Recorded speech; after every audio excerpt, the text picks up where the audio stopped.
Hello everyone! Today we're going to jump into Unit 2 of the Screen Printing Applications class, and we'll be talking about the Screen Printing Toolkit, which in this case is really anything that you need to have to screen print, whether it be the tools that we're using, the materials we're using, or different processes that go into that. So that's what we'll be covering in this unit, and today we're going to jump into Lesson 1, where we will be covering ink.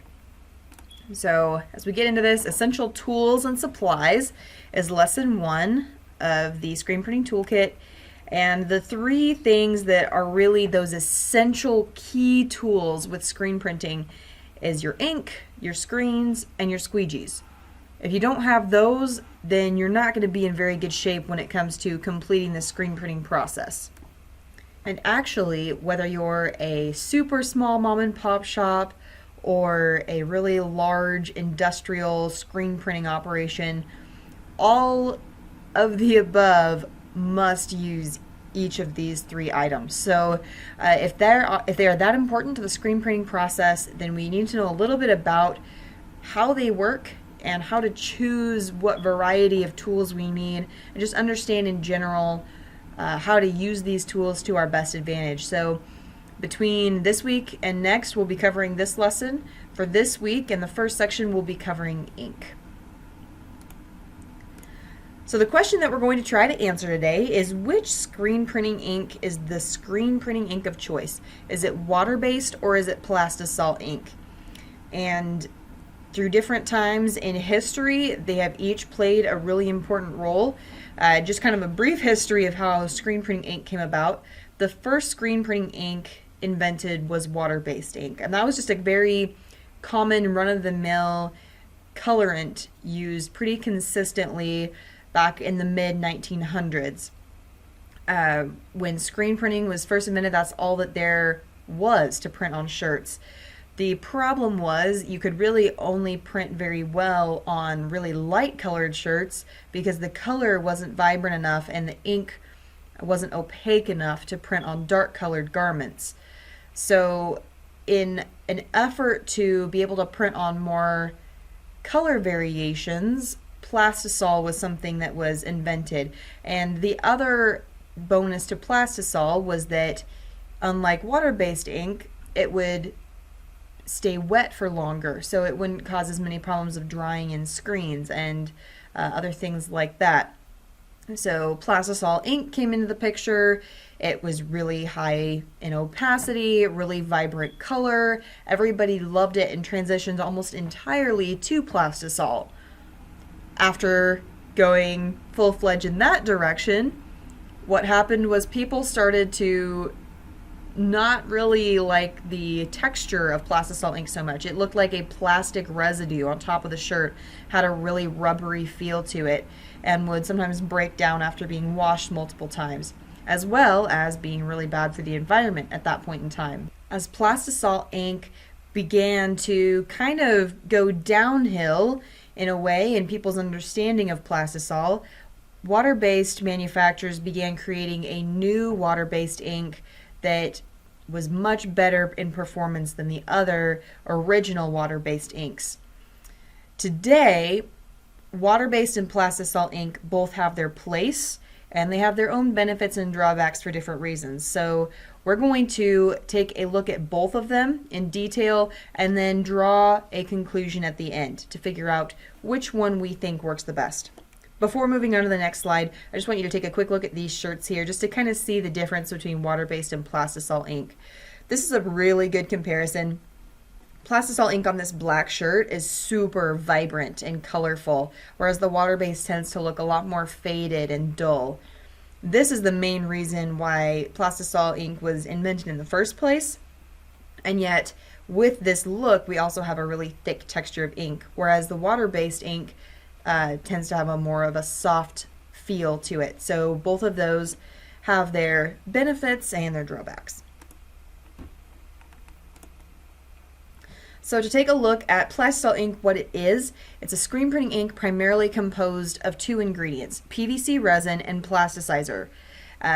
The ingredients themselves must be heated between 290 degrees and 330 degrees to reach a full cure. The benefit to this is that if you don't heat the plastisol ink, it won't cure, meaning you could leave it open in the lab without a lid on it for days up to weeks, and it's not going to have any change whatsoever to the body of that ink.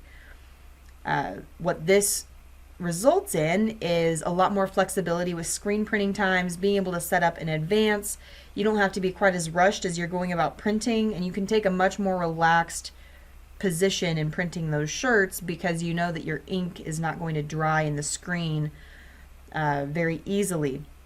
Now, the drawback to that is that if you do not get it heated to that temperature it needs to reach, then when you wash that shirt, there's a possibility that that ink will actually wash off or crack and split. And we've all probably had shirts that have done that in the past.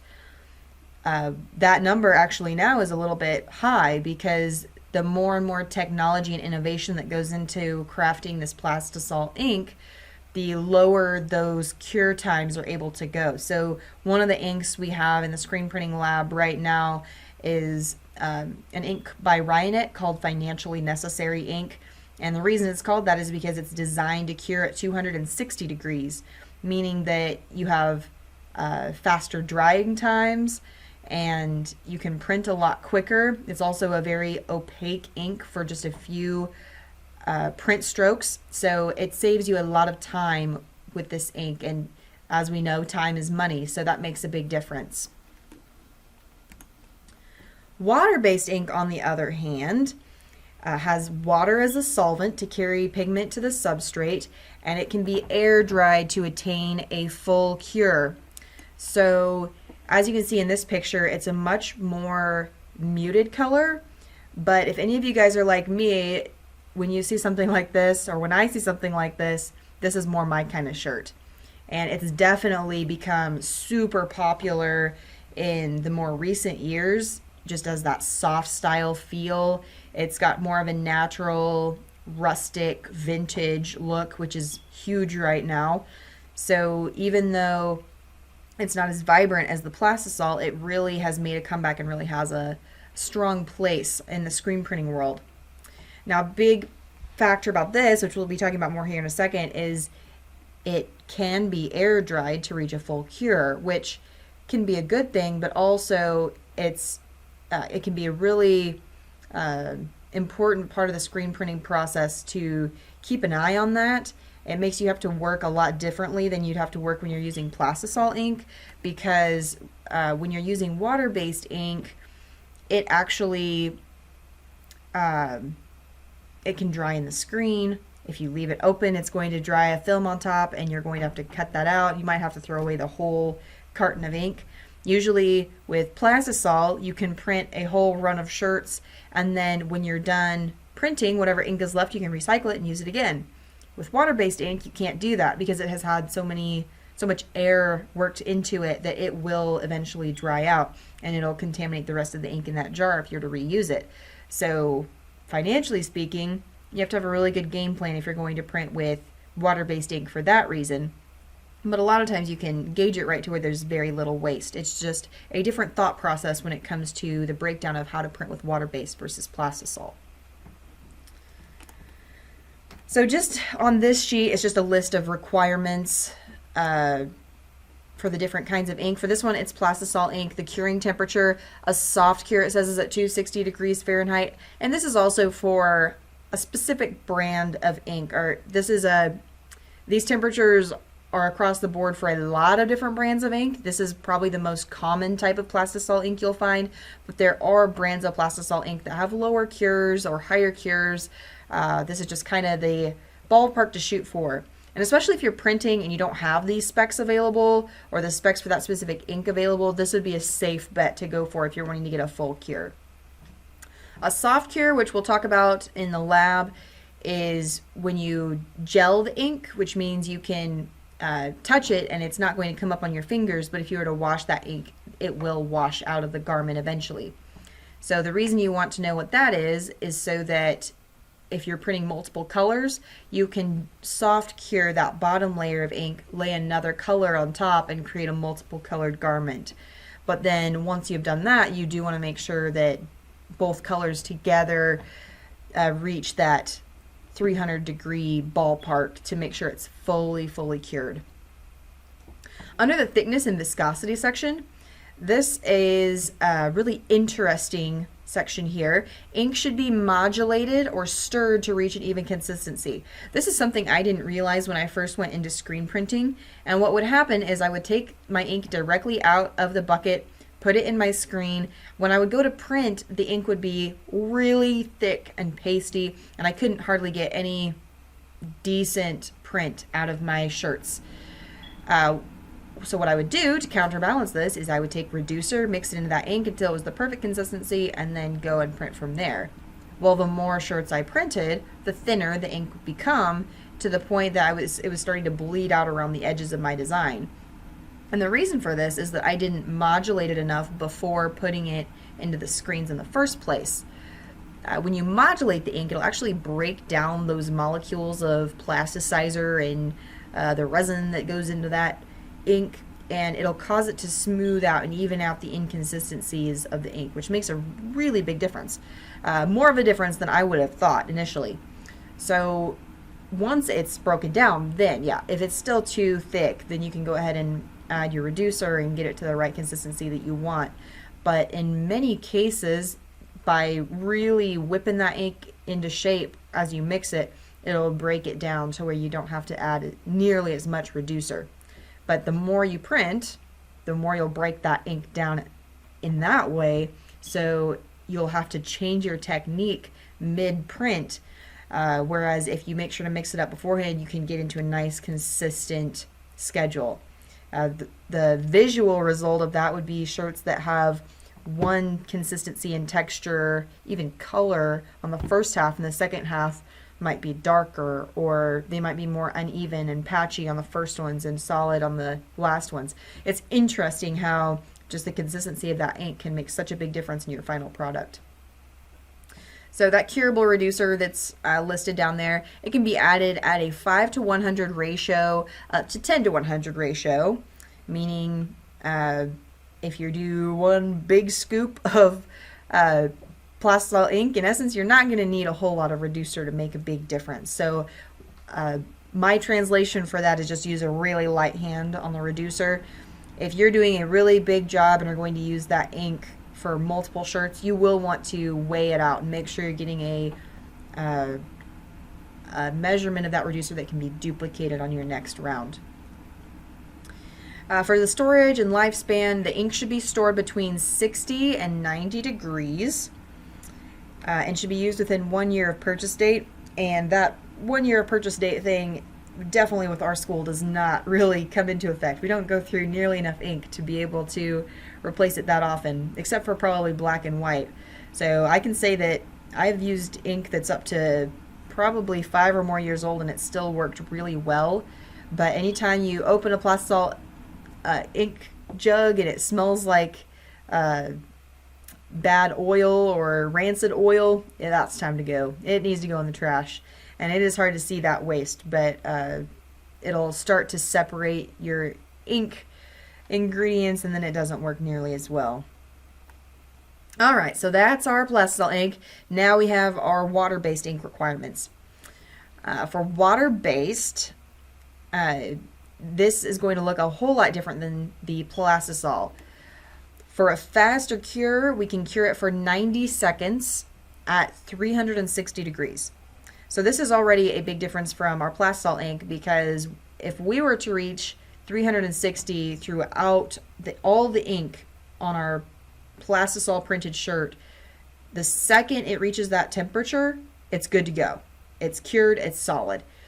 With water-based ink, it's a little different because it's not about drying the ink as much as it is evaporating out all of the water that's used in the water-based compound of that ink. Once the water is completely evaporated, the pigment is set in the shirt.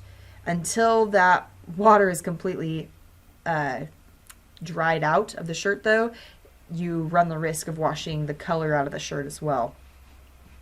For an optimal cure, cure for 3 minutes between 300 and 320 degrees. So this would just be a better a better way of getting as much of the steam out of there as possible, just using a longer time span. But a lot of times people don't have the option to use a longer time span because they have to run production hours and keep on top of it that way. And just like Plastisol, different brands, different types of ink are going to have different times here, but this is a pretty solid baseline point if you don't know exactly where to start on those times. Just remember that with Plastisol ink, it's not, or with water-based ink, it's not necessarily about curing it as much as it is evaporating all the water out of the ink to set it in place. To test your substrate to make sure that it's curing completely, so this would be after you've completely cured it, just to make sure that your time and your temperatures are working out the way you want them to. You can actually just stretch the garment, and if the ink cracks and you kind of lose some of that visual in between, then you probably need to increase your dry time. But that can be a way that you can kind of tell. With storage on this one, it just needs to be sealed tightly, because if any air gets in there, it will start to evaporate the water out and dry that ink. So we don't want that to happen. Store it in a cool, dry location.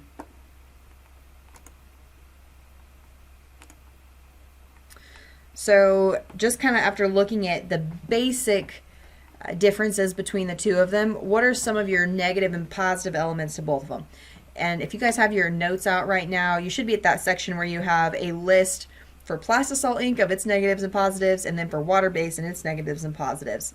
And that's a fairly exhaustive list, so you guys can go through that on your own in your own time. But just some general ones that kind of stand out. Plastisol ink is generally known to be less environmentally friendly, but in the more recent days, with that being a problem, a lot of companies have created Plastisol inks that are more environmentally friendly. So you can offset that, but you want to make sure you know what brand you're getting. With Plastisol ink, a negative is it does leave a pretty thick film on top of a shirt that feels very plastic-like and glossy in appearance. But the offset of that is because of that happens because of the Plastisol ink's opacity. So with that high opacity, you're going to get more vibrant colors even on darker garments, which is a big plus that we don't have with water-based ink. So much more vibrant colors, even with that thick film left on the shirt. It can be thick and difficult to work with, but again, like we talked about, when you modulate that ink and whip it up, it gets a lot better, and then adding the reducer can also help with that a lot. It does take pretty caustic chemicals to clean up Plastisol, which can be a bummer. It's just going to take more harsh chemicals to get that job done, just because we have to use something that can combat the tackiness of that ink. And just the last one on there is it's got to reach the proper temperature in order to cure it. If it doesn't reach that temperature, it's going to wash out of the shirt. But the plus side of that is it doesn't have to reach that temperature for any prolonged period of time. It just has to meet that curing temperature at one point in time, and then you're good to go, and it's not going to wash out of the shirt. With water-based ink, the colors aren't going to be nearly as vibrant because it's going to soak into the fibers of the shirt rather than setting on top. Much lower opacity, but then we also don't have that thick plastic-like film on top of the shirts. It's going to give it a soft feel, which is really big these days. So even though the colors aren't as vibrant, it's going to be a lot nicer in appearance, a lot more natural looking. And if you print, depending on what types of shirts you're printing on, it does tend to give it a much more soft and subtle look than the Plastisol inks can pull off. It is a lot more environmentally friendly. Water-based ink, just kind of as the name suggests, can be cleaned with water only. And that's a really big bonus to where you don't need to have any special chemicals or anything in your shop if you're going to be printing with water-based ink. So that's a big bonus. Another thing that is really nice with water-based ink is, since it can be cured just by air, you can actually print on paper products, posters, or bumper stickers or anything else like that that you could think of that might be otherwise flammable. So those are some other benefits to the water-based ink. Again, though, the drying in the screen can also be a bummer on this one, but if it's still somewhat wet, you can clean that with water. If not, it does take soaking it quite a bit, and you can use chemicals if you need to get it washed out once it's already dried. As you can see, there's quite a bit of benefits and drawbacks to both, and when it comes down to it, it's really trying to decide what situations each different ink would work better for. So let's look at a few different examples of a situation and try to decide which ink better fulfills the needs. So here's our first question. Which ink should a screen printer consider if their customer wants 10 trendy, fashionable shirts within a 2-week time frame, and why? So you guys can think about that kind of based on those benefits and drawbacks. The answer is, in my opinion, water-based ink. And of course, you can do plastisol ink too, but to maybe reach that need or a little bit better, or one that will meet this need very easily, water-based ink is a really good answer to that, because the trendy, fashionable thing these days is that soft style feel, the faded look that's really in.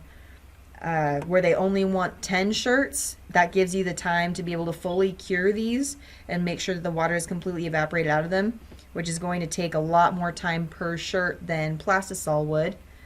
And then you also have a 2-week time frame, so you have plenty of time to work that into your schedule. So those are some reasons why water-based would be a good fit for this situation. Yep, then you can see that there on my notes as well. It does take longer. Soft style is better for fashionable garments. Muted color is more trendy, and the number of shirts is small, so you have the advantage of a 2-week, time frame. So the next one is, which ink should a screen printer consider if their customer wants 200 lower cost shirts in an 8-day time frame, and why? And I'm guessing you guys already have it kind of in your head, but plastisol ink is definitely going to be the one we want to go for here. In the time that we only have 8 days and we have 200 shirts. In order to print these at a low cost, we would almost have to use plastisol ink, unless the shop is specifically set up for water-based ink and we don't have any other jobs within that time frame. And the reason for that is that the plastisol ink can go through much faster. Like we mentioned before, once it reaches that cure, the cure temp, it's good to go, ready to walk out the door. So we can run it through a really professional quality dryer and they're going to be set and ready to go. For the time it would take to print 200 shirts using water-based ink, you'd run the risk of clogging the screen too. So the longer you have the same ink in the screen, the more chances are of it drying and not being able to come out of that screen without redoing the entire screen, which is not something you'd want to happen with such a low time frame. So it would be a lot faster to cure with plastisol ink, and the customer also wants a lower cost shirt. Usually you're going to see a higher cost associated with the water-based ink just because the quality and the time that it takes to put into that. So we've kind of discussed the ins and outs of these two kinds of ink. It really is an inexhaustible topic, and I would encourage you guys to look through your notes and find those little details that we didn't talk about in this video. There's also a few videos on Moodle for you to watch and kind of see the breakdown of why you would choose one of these inks or the other. We do have water-based ink in the screen printing lab, but especially when you guys are first getting the screen printing process down, we try to stick with mainly plastisol ink just because it tends to be more forgiving and it's a lot easier to reach the result that you want to reach. So at some point we will dip into the water-based ink and you can see that difference. It definitely has a really nice look and feel to it when you're done, although it is a lot harder to print with lighter colors with the plastisol ink, especially if we're talking about printing on a dark shirt. So next time we'll be coming back to cover squeegees and screens and fill up our screen printing toolbox the rest of the way. So stay tuned and come back next week to see that next video. Thanks, guys.